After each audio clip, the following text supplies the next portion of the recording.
and I have been blessed with three beautiful and very bright children. And my story tonight is about my middle son, Chad. I can best describe Chad as being every parent's dream, being every teacher's dream. Chad had the world by the tail. He was in his senior year. He was in line for both academic and athletic scholarships. He was nominated and selected by his school, which is Oakville Senior High, to represent his school in the leadership camp in Washington, D.C., which he did. He had just received the highest ranking as a scout, and that was an Eagle Boy Scout. Chad had it all. But something that he had that we did not realize was a mental illness. He suffered from depression. And in October of his senior year, he was on the phone with his girlfriend, and he started to break down, and he told her he no longer wanted to live. And she did the right thing. She immediately called us. She got us engaged, and she asked if Chad could come. If she could come over, and she and Chad could talk to us that evening. She came over, and I'll never forget, Chad came down from the stairs crying from the depths of his heart, which was really unusual for him. And he proceeded to tell us his struggles that he had, that he did no longer want to live. And I am a pediatric nurse, and I'm in the business of saving children's lives. And I said, Chad, it's okay. It sounds like you're suffering from depression, and that's something that is very treatable. We got him into treatment. I pulled a few strings because I worked at Children's. There's an acute shortage of child psychiatrists. But we started him on antidepressants right away. But unfortunately for Chad, he was in that small percent of children that do not respond to treatment. They trialed him on 17 different drugs. He was 100% compliant, and he very much wanted to get better. It was during those last 6 months of his life that I learned a lot about mental illness through Chad.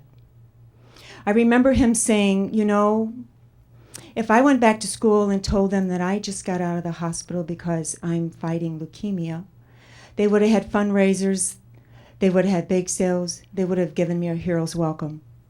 But if I tell them that I just got out of the hospital because I tried to kill myself, he would say they would look at me like I was weird and they would have nothing to do with me. I shared with Chad, I told a few of my friends about his struggles, and it surprised me how every one of them had a story to tell me about someone in their family that struggled, and most of them knew someone that had died by suicide. I shared that with Chad, and I said, Chad, you're not alone, because he felt so guilty. He felt so bad about himself that he had this god-awful thing called depression. I said, you know, we can get through this, Chad.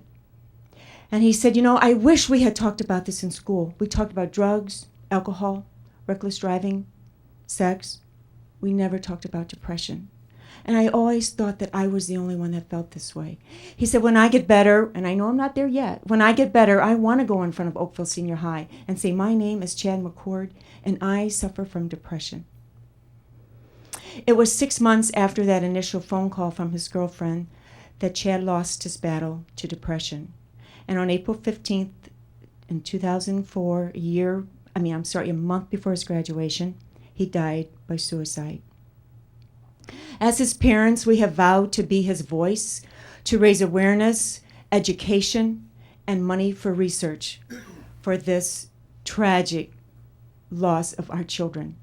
I have learned since then that we lose more children to suicide than the top 8 leading causes of medical death combined.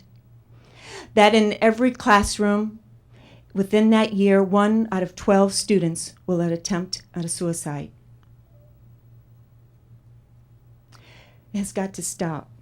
I cannot tell you about the phone calls that I receive, the emails that I receive from children, from adults, from parents that are fighting this disease.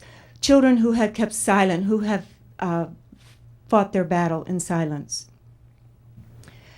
We formed CHADS Coalition, a 501c3 nonprofit organization, and we're very aggressive in our fundraising because, again, as a pediatric nurse, I compare CHADS journey to the journey of children that I took care of at children that were dying from cancer. It is so unfair for these children to be treated as second-class citizens. So through our fundraising, we hope to raise, or we will raise money for research. I remember watching the St. Jude's commercial after I lost Chad for the Kids for Cancer, and with the tears streaming down my face, wondering why wasn't there a place for Chad. Our next event is Kids Walking for Kids, and that's what I'd like to talk to you now about. It is our primary fundraiser, and our first of Kids Walking for Kids was last year. It will be held on May 10th at Creve Coeur Park, and we are asking children to walk for children. And we're asking adults to reach down for that child in all of us, to walk for someone that you know that suffers from depression, whether it be a child or an adult, or to walk and honor someone you know that has died by suicide, whether it be a child or an adult. Every year in the St. Louis community, we lose, and it's pretty consistent, we lose about 30 children. And I know that the O'Fallon area has not escaped that. I know that there have been several children from this area that have died by suicide. And several of them were honored at our event last year, our Kids Walking for Kids. So if you don't know anyone, walk for those kids from O'Fallon. We're asking you to form a team. Will you form a team with your friends? Or will you form a team with your family? Or will you form a team from your corporation?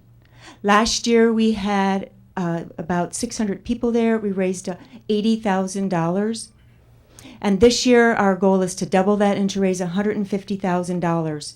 CHADS Coalition is supported by 100% volunteer so that every dime that we receive goes back into the cause. We've recently been awarded a grant for $96,000 to put the Signs of Suicide program in every middle and high school, both public and private, in the St. Louis region. So that allows us to put all the money that we've earned into research.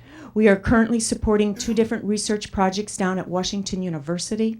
We are also have awarded 2 fellowships to med students to try to create some interest in the field of child psychiatry. And this year, we have allocated an additional $80,000 for some university in the St. Louis area to study early onset mental illness. So I am asking you, and yes, I am pleading with you, to do this for our children. I lost a child, and what my husband and my children have had to go through, I would not wish on my worst enemy. So would you please consider forming a team? The event on May 10th is a celebration to empower, to celebrate what we have all done. It starts now. You can it's a fundraising campaign that starts now. You can get on the computer and do it all through the computer, or you can go to your family and friends and tell them your story. But the May 10th is a fun event. It's not about gloom and doom. It's to celebrate what we have done. It is to give hope and healing. We have a website, www.chadscoalition.org. You can get all the information that you need from there. So it's a celebration on May 10th, but it ends with a luminary walk to honor those that have died by suicide. Last year we had 170 luminaries around Creve Coeur Lake. And this year we've been able to add another highlight, and that's we have fireworks. And that has come about through a tragedy. St. Louis Gateway Fireworks, who does the fireworks for the St. Louis Fair, lost their son Joshua when he was 16. And he wanted to do something, so he's donating fireworks for us. So it's going to be an awesome event. So please, I will leave some brochures like this. Again, it's very easy. And I thank you for listening to my story. And if you know anyone who suffers from depression, to please support that family. Don't judge them, but support them.